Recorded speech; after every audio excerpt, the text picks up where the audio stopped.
Hey guys, welcome to a brand new episode of Hot Projects where we take a look at some of the biggest games on the blockchain right now. We've got a few games that we've looked at in the past, some new games, some NFT sales, some opportunities to get in some free tournaments, some opportunities to buy some NFTs going forward that might be useful for you. We do have sponsored content, we have watch to earn, so if you want to have a chance to win one of two lots of 50 USDT, all you got to do is go down to the comment section, post the watch code that will appear at a random point during today's video, go to Discord, which is in the description, post in the competition wallet section your YouTube name and your wallet address, and you will have a chance to win one of those two lots of 50 USDT. Winners will be selected towards the end of the week and announced in a community post. Okay, let's get into today's episode. Okay, so first up we have Kyria Terra. The second Founders Edition pre-sale event is now live. So if you took part in the first one, you may have picked up a Founders Edition Regina. You can now pick up Rosalia Ruby Rose Edition. You have options of 3 NFTs. You have, once clicking this on the main page, I'll put the links to which in the down description below. You have the Founders Edition Rosalia will be 1000 BUSD. Founders Edition mystery boxes will contain 3 NFTs in there, one of which is guaranteed to be 4 stars or above in rarity. You can pick up 3 of those, one of the Ruby Rose Edition, or you can pick up 5 of the Founders Edition starter boxes. This will contain a mixture of Celestias, action cards, or equipment, all of which you can utilize in game and are NFTs that you will own. The Founders Edition mystery box will be 300 BUSD, with the Founders Edition starter box being 100 BUSD. All you have to do to pick one of these up is click the image, make sure that you have the BUSD in your wallet. It will then come up through to your MetaMask wallet or whatever wallet you use as a transaction. Click confirm and the transaction will go through using a little bit of BNB for that. Once that transaction has gone through, you will have your NFTs ready for when the game commences. It's important to note that all of the Celestia NFT characters from the pre-sale, except Rosalia, which already comes with full stats, will have allocated attributes better than the regular Celestias that are obtained after the game serve is available by 10 to 15%, so they could make a huge difference in your gameplay. The mystery boxes will have better RNG rate as well than the regular in-game gacha, so you're going to get a better chance of having Celestias with more stars. An important thing to mention is you can purchase these on PC or Android. iOS isn't working, just make sure to use your PC or Android device when picking up one of these NFTs. This NFT sale will run until the 8th of August, so you have until then to pick some of these NFTs up. Here's what you can expect from the second Founders Edition Rosalia, the Blazing Ruby Rose Edition. Here's a Celestia showcase. So she's a top class fire spell caster damage dealer, which has burst and damage over time. Her unique passive will randomly cast a single target fire spell to one enemy at the beginning of the phase. Her second passive, when Rosalia uses fire element actions to damage target enemies, it will attach burn element. This status, when afflicted to targets, will activate once per turn, causing damage. The target who's been inflicted with burn will receive a certain amount of damage at the end of every turn. Effect 2 can be activated when single or when all target actions are executed. So this can be really good to use when you're facing multiple enemies. A unique action is Ignis Initium. This deals extra large fire damage to all enemies. If the targets of the spell are receiving the burn element, then this will deal more extra damage. Damage from this action will not be affected by resistance, reflect, or drain fire element passive effects. You can pick this up now on the Kyria Terra website, the links down below, and this runs until the 8th of August. They already have a working example of what the battle scene user interface will look like and how it will run. The game uses Akashic Record Battle. This is Kyria Terra's unique battle system, which will allow the players to use dice casting to trigger actions of all Celestias and enemies. There are 5 phases included in one turn, as follows. First up, we will have the beginning phase. In this phase, some actions that have the description trigger start phase, they will be executed here, so the ability that Ruby Rose Edition has will be used here. In phase 2, you will get the dice phase. This is where players will need to roll the dice, and this will determine which actions can be triggered at this turn. Both Celestias in the player's team and an enemy side will use the same dice rolling result. Now we're in phase 3, the main phase. After the dice roll, the player will need to select targets for all triggered actions. For Celestias who have no action triggered in this turn, normal attacks will be performed, and players will need to select the targets of normal attacks as well. Here's really where the strategy comes in. You can use the autoplay, which you can see in the top right hand corner, to speed things up, but if you utilize non-auto, you can target enemies, maybe focus on one single enemy at the front, And in phase 4, what we'll see now in the battle phase, this can make a huge impact. At this point, all actions, including normal attacks, will be executed by a logical sequence of Celestia/Monster's speed. So if your Celestias have quick speed, you could potentially get all your attacks in quick enough to be able to deliver damage to the maybe one single enemy, focus on that and kill them even before they get to use their actions. Once they're dead, they're not going to have those, and their action will be removed off the board on the left hand side. Once all of these actions have been completed, it will then move to phase 5, the end phase. This is where anybody who has the description trigger at end of turn phase, these actions will be executed here. What's great about Kyria Terra is all of the artwork is original, just built for this game. And not only is this going to be a game in future, they want to create an anime series as well. Now, some of the abilities that you use are going to have a huge impact on the game, and they are going to come mainly from these Founder Edition NFTs. So here we can see the original Founders, Assail Regina, utilizing her ability to heal all of her allies. Here we've just been hit by a huge damage and the health is really low, but this ability could really turn the tide of the battle. So the healing 2,850 HP of our allies, almost taking some of them up to full health. These abilities will be critical when facing some of these bosses that have high damage, high HP. These long battles will require you to have some healing source to be able to last the time. So check it out, as Kyria Terra. All the links will be down in the description below. Also their socials will be down below. I definitely recommend following the socials because they will put out regular updates, information on the game if you want to follow it. Through their socials, they've also done giveaways before. So they had this Terra Grand Prix. This had quizzes which actually gave away free NFTs. So it could be a great way for you to get in if you're not able to pick up some of these NFTs now. So become part of the community and follow the socials down below. So that's Kyria Terra. Check it out. Next up, we have a personal favorite of mine, Undead Blocked. If you like Call of Duty Zombies, then this is the blockchain version of that. And it has already had one tournament that went really smoothly. Took part in it. It was really fun.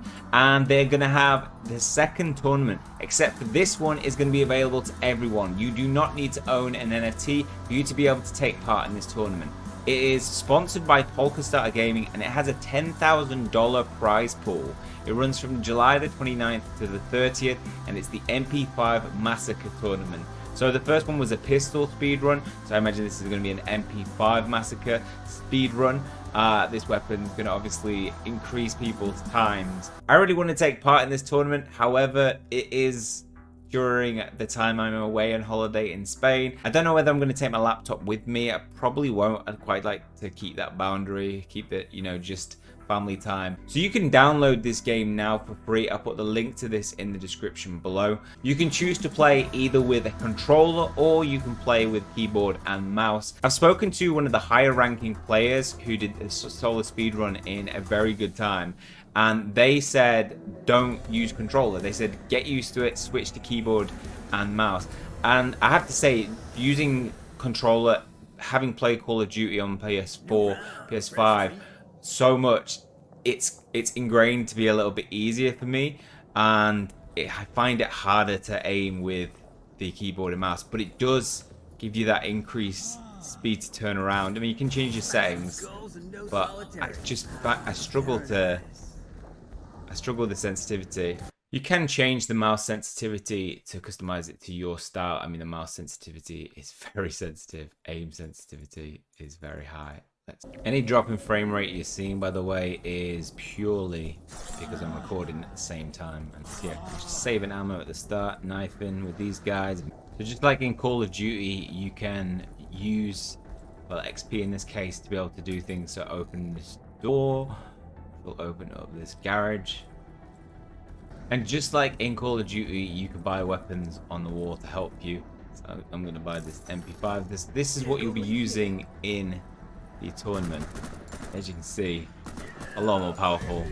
Killing zombies a lot quicker than the pistol. I would say do prepare though for it not to be a speedrun. Being that it's MP5 Massacre and not speedrun, it might be that, you know, it's 36 hours of whoever can kill the most zombies, whoever can get to the highest round. So it'll be interesting to see on the 29th what the competition is. I'll make sure to notify people on Twitter if I find any specific details about it being released. Decimated was a game that we looked at a while back. We did a dedicated video on it, and it looks like it's making good progress in its development. If you're not aware of what this is, it's a multiplayer post-apocalyptic cyberpunk RPG in a persistent open world. This game has been in development for a long time now. Since November 2010 was when it was established, and it made a move back into blockchain gaming space. It came very early to the play-to-earn gaming scene before it was popular, and now making a good step towards that. And they had a Twitch stream where they just gave some feedback on some of the updates that they're making in development. I think this is really good communication between the team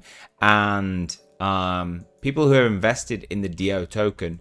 So you can actually pick this token up already, and obviously they're putting in work on the design at the moment. This is going to be one of those games that is, you know, up at a high level of where things are at currently, and that's what we need in the NFT gaming space. Now, they're gonna take a little bit longer to develop, and I think that's what we're seeing in the NFT gaming space as a whole now, is that games that are, you know, turn-based combat with very low quality design, they're easy to produce. You know, you can put them out quick, but people aren't going for that now. People aren't buying those NFTs as much as they were before. So you now have to create something like this, high quality, with, you know, something that's going to take a lot of work. And think about how long this design is going to take to put into progress. This is just one area, but there's going to be multiple different areas. You're going to have a big team to be able to develop that, and it's going to take realistically more than a year. It's not going to be this 1 to 3 months timeline which we've seen in previous games. And yeah, development looks like it's coming along really nicely, and I've definitely picked this as one of the games that is going to do well in the future in the NFT blockchain space. They've also had NFT sales in the past, so some of the units that you can use to travel with, these are going up for sale. So if we go to their website now, you can add it to your wishlist on Steam page. It's surprisingly, it's on Steam even though it has NFT capabilities, because obviously Steam have stated that it was there was one game that was taken off there because they're not supporting that, because it doesn't probably suit them in the future. But this is their website. It looks really, really good, high quality. So in the marketplace, these are some of the vehicles that will be for sale. I believe this police vehicle has already been for sale. I originally had an agreement with them to do a video every month. After the first one, I haven't heard back from them since, obviously because the market's gone down. You know, their budget will have changed. Everybody's budget's changed, so I appreciate that, understand that. But yeah, I look forward to hopefully collaborating in the future when the markets pick up and it comes close to release and they have future NFT sales. So this is definitely one to keep on your radar. I will obviously give future updates on this if there are any NFT sales that I think are worth getting in on. And then finally, let's finish off with Draku Master, who have a big update because they have the official full launch coming very, very soon in the 8th of August, it looks like.